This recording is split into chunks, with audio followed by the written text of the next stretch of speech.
welfare activists over the years. However, is it having any impact? Well, too little, apparently.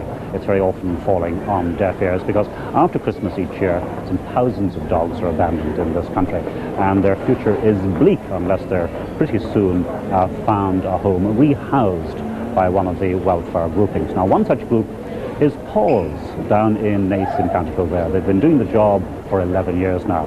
Mary Fanning went down to see how they go about their work. The headquarters of Paws, one of Ireland's most successful dog rescue shelters, has a most unusual location, beside a housing estate in SALLINS.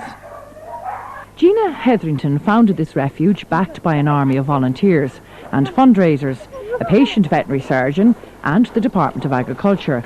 It struggles every day to survive financially and do the work many experts believe should be undertaken by local authorities.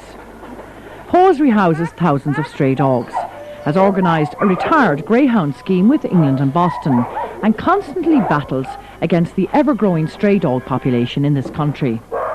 Gina is supported in her work by her parents, and when you hear the story of this Alsatian, Finn, you begin to understand what drives them to continue this work. He was found in the canal with 92 pellets in his head, left for dead. His injury is so horrific that during his recuperation he had to be fed through a tube. His jaw was actually completely shattered where the bullet, the shot had hit him.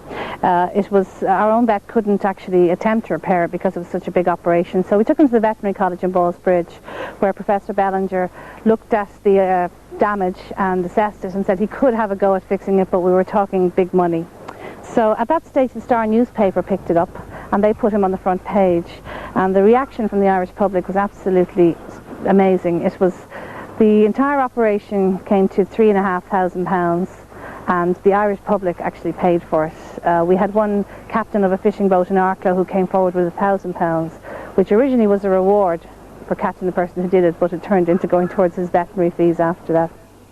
The work is never ending, trying to get dogs adopted and facing large veterinary bills for neutering and vaccinations. But how does Gina react to people who say she must be mad? Everybody says she's bonkers, but thank God there's one bonkers woman in every county, you know, because if there wasn't people like us, it would be down to the pounds, and the pounds put down 28,000 dogs last year.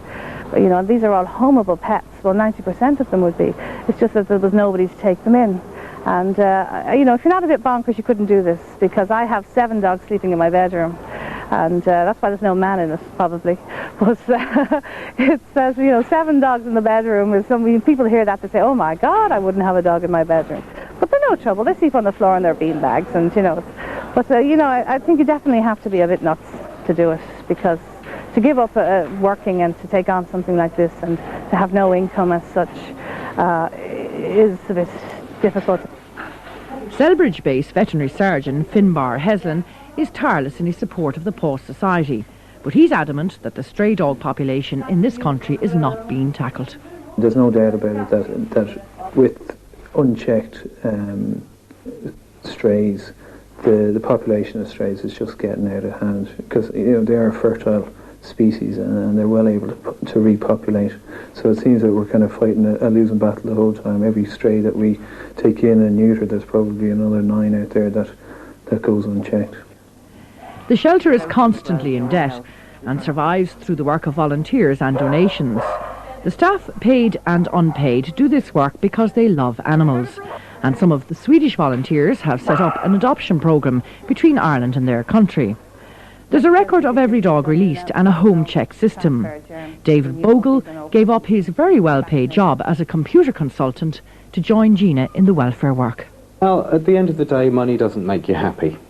The important thing to me was my own personal happiness, and working with the dogs has made me so happy that everybody, all my friends, say that I'm a completely different person since I quit from the computers and came down here. I love it. I wouldn't go back. I couldn't go back now. Yes. What's this fella's name?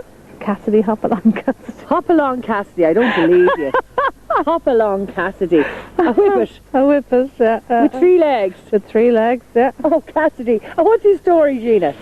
Cassidy was brought into us one day by a lady who found him in Newcastle, and he had his leg was completely mangled. It was destroyed basically, and he had been living in the area for a week or two, and this lady had managed to entice him into her house.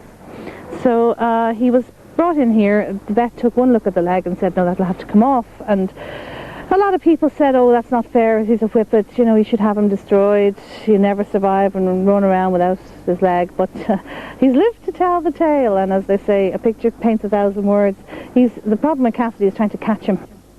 Now as we face into Christmas and the age-old problem of unwanted puppies, no doubt Paws will be there to pick up the pieces once again. We've been through it all, and you love me just the same.